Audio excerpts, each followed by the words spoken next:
surgió un hombre enviado por Dios que se llamaba Juan. Este venía como testigo para dar testimonio de la luz, para que por él todos vinieran a la fe. No era él la luz, sino testigo de la luz. Y este fue el testimonio de Juan, cuando los judíos enviaron desde Jerusalén sacerdotes y levitas a Juan a que le preguntaran: ¿tú quién eres? Él confesó sin reservas: yo no soy el Mesías.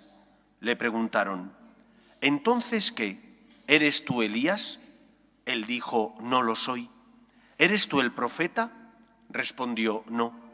Y le dijeron: ¿quién eres para que demos una respuesta a los que nos han enviado? ¿Qué dices de ti mismo? Él contestó: yo soy la voz que grita en el desierto: allanad el camino del Señor, como dijo el profeta Isaías. Entre los enviados había fariseos y le preguntaron: entonces, ¿por qué bautizas, si tú no eres el Mesías, ni Elías, ni el profeta?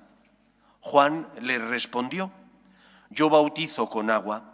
En medio de vosotros hay uno que no conocéis, el que viene detrás de mí, y al que no soy digno de desatar la correa de las sandalias. Esto pasaba en Betania, en la otra orilla del Jordán, donde estaba Juan bautizando. Palabra del Señor.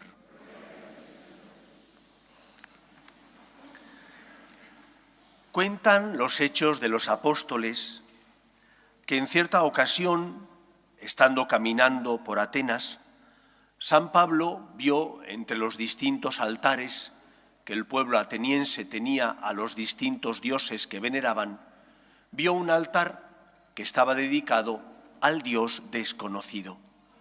Y aquello le sirvió a San Pablo para hablarles a los atenienses de la existencia del verdadero Dios, único Señor, creador de todo lo que existe. No tuvo el hombre mucho éxito. La verdad es que los habitantes de Atenas no le hicieron mucho caso, porque cuando se puso a hablar de la resurrección de los muertos, aquello a ellos no les entraba en su cabeza y muchos abandonaron y el pobre San Pablo se quedó solo hablando.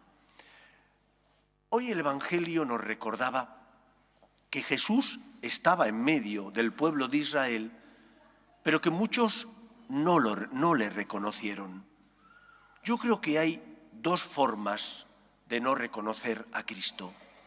La primera es la de aquellos que ignoran la existencia del Hijo de Dios y que por lo tanto viven en su ignorancia.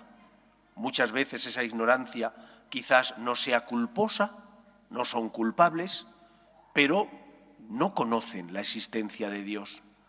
Pero hay una segunda ignorancia, y es la de aquellos que sí han oído hablar de Dios, que quizás hayan recibido incluso la catequesis para los sacramentos de la iniciación cristiana, han recibido el bautismo, quizás incluso la comunión, pero que después han abandonado, si no la fe, sí al menos la práctica religiosa, porque no acaban de comprender, de entender y de sentir el amor de Dios. Creo que los primeros, los que no han oído hablar de Dios o han escuchado hablar de Cristo, pero simplemente como un personaje de la historia, pueden ser evangelizados quizás con mayor facilidad que aquellos que, aun oyendo hablar de Cristo y habiendo recibido quizás los sacramentos, sin embargo, no tienen hoy por hoy fe en Dios. ¿Por qué razón se cae en esta apostasía? Porque es una apostasía, no de facto, no de derecho, pero sí de facto, puesto que se vive como si Dios no existiera. ¿Por qué razón se cae en ella? Hay un pasaje del Evangelio en el que Jesús se encuentra con una persona que estaba poseída por un demonio. Y el demonio que poseía a esta persona, que conoce y sabe quién es Cristo, le pregunta: sé quién eres, eres el Hijo de Dios, ¿has venido a atormentarnos? Y entonces Cristo le dice: calla y sal de él. Los demonios conocían quién era Jesús, pero no tenían fe en él, ni amaban a Dios. Conocer no implica amar. Conocer no implica ser cristiano. Yo puedo conocer quién es Cristo, he oído hablar de él, pero no vivo como un cristiano debería vivir. ¿Y cómo debe vivir un cristiano? ¿Simplemente cumpliendo los mandamientos? ¿Eso es suficiente para llamarte cristiano y para ser de verdad cristiano? Hay un pasaje del Evangelio en el que a Jesús le gritan unas personas que estaban a su alrededor: tu madre y tus hermanos están aquí y quieren verte. Y él responde: ¿y quiénes son mi madre y mis hermanos? Aquellos que escuchan la palabra de Dios y la ponen por obra. Ser cristiano no es solo conocer a Cristo de oídas. Ser cristiano es escuchar la palabra de Dios e intentar ponerla por obra. Y poner por obra la palabra de Dios significa acoger ese amor de Dios que sale a tu encuentro.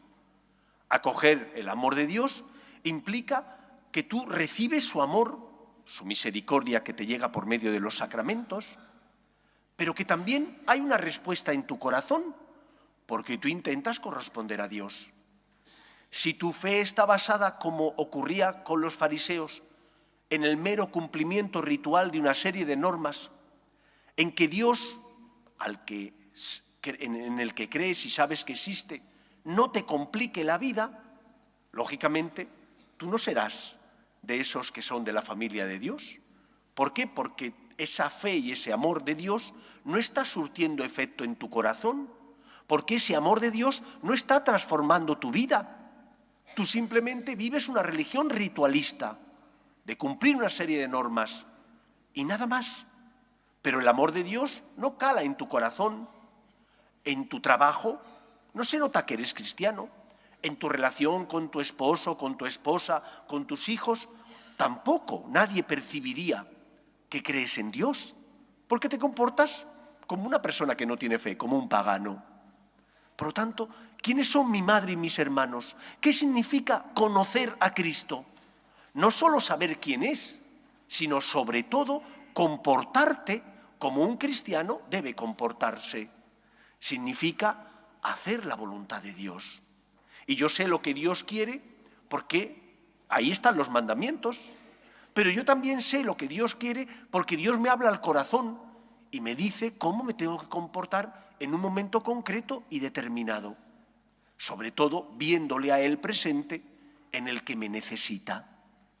Hacer la voluntad de Dios consiste en cumplir con mis deberes y obligaciones familiares, laborales, pero también en mis deberes para con Dios, que es mi Padre, que me quiere y que me ama.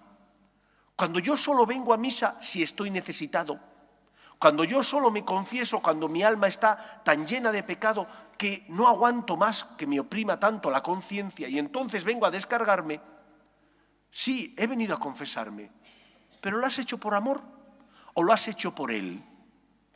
¿Cuántas veces tendrás que hacer las cosas por amor a Dios? Porque es tu Padre y te quiere.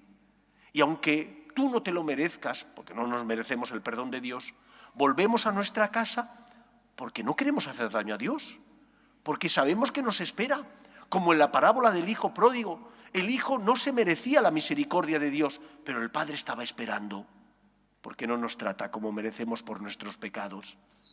Por lo tanto, la pregunta que nos viene a hacer el Evangelio de este domingo para preparar bien nuestro corazón al nacimiento de Cristo, que nacerá, si Dios quiere, el 24 por la noche, el 25, que es el día de Navidad, es: la luz vino a los suyos, el Señor ha venido a tu encuentro, pero ¿tú estás escuchando su palabra y haciendo la voluntad de Dios? Dice Jesús: no todo el que me dice Señor, Señor, entrará en el reino de los cielos, sino el que cumple la voluntad de mi Padre que está en los cielos. ¿Estoy yo poniendo el corazón en mi relación con Dios? ¿Intento corresponderle? ¿Lucho por amarle como Él me pide? O por el contrario, mi relación con Dios es la relación ritual, hueca, externa, pero que no tiene ni pone amor, porque trato a Dios solo en función de mi interés y no pienso en Él y no me muevo por Él y mi corazón no lo pongo en mi relación con Él. Me sirvo de Dios, pero no le amo. Los demonios conocían quién era Cristo, pero no le amaban. ¿Y cuántas veces nosotros podemos conocer quién es Cristo, pero tampoco le amamos? Y no le amamos si pasa una persona necesitada a nuestro lado y pudiendo ayudarle, porque tenemos dones y talentos que el Señor nos ha concedido, no le ayudamos, no le auxiliamos. Venid benditos de mi Padre, dice el Señor, porque tuve hambre y me disteis de comer, tuve sed y me disteis de beber. Y tú podrás decir, Señor, si te hemos escuchado hablar en nuestras plazas, si he ido a misa con frecuencia, si recibí los sacramentos de la iniciación cristiana, ¿pero me amaste? Tuve hambre, ¿me disteis de comer? ¿Estuve desnudo, intentasteis socorrerme? ¿O por el contrario, te has servido de mí, pero no me amas? No has puesto el corazón. Mi gracia es como ese agua que cae sobre una superficie impermeable y que no logra penetrar, porque tu duro corazón no está abierto a mi gracia y a mi amor. Cristo quiere nacer, pero para nacer es necesario que tú le abras tu corazón. Para nacer es necesario que tú dejes tu egoísmo y no actúes solo por interés, sino por amor y por agradecimiento ante tantos dones como has recibido de Él, sobre todo el que Dios Padre le enviara para salvarnos y asumiera nuestra condición humana para asumir en sí todo nuestro pecado y darnos la salvación. Que esta semana que nos queda sea una semana donde preparamos bien nuestro corazón a Dios. Si en la primera os dije, viene el Salvador, es el Señor, lo puede todo, y en la segunda os recordé que ese Señor nos habla por medio de tantos instrumentos para que sepamos cuáles son nuestras caídas y por lo tanto para que acojamos la voz de Dios que nos habla por medio de las personas que nos hacen críticas constructivas. Esta semana es la semana del corazón. Abre tu corazón a Cristo. Poned los belenes en casa. Poned las balconadas en la calle para que se vea que sois cristianos. Pero que eso sea expresión de que amáis a Dios y estáis dejando que Él entre en vuestra vida y en vuestro corazón. Confiésate si no lo has hecho. Haz oración todos los días, pero no lo hagas por interés, sino por amor. No todo el que me dice Señor, Señor entrará en el reino de los cielos, sino el que cumple la voluntad de mi Padre que está en el cielo. ¿Estás haciendo tú la voluntad de Dios? ¿Estás amando como Él te amó? Entonces Él nacerá en tu corazón porque le habrás preparado el mejor corazón posible. Que sea así en nuestra vida. Nos ponemos en pie.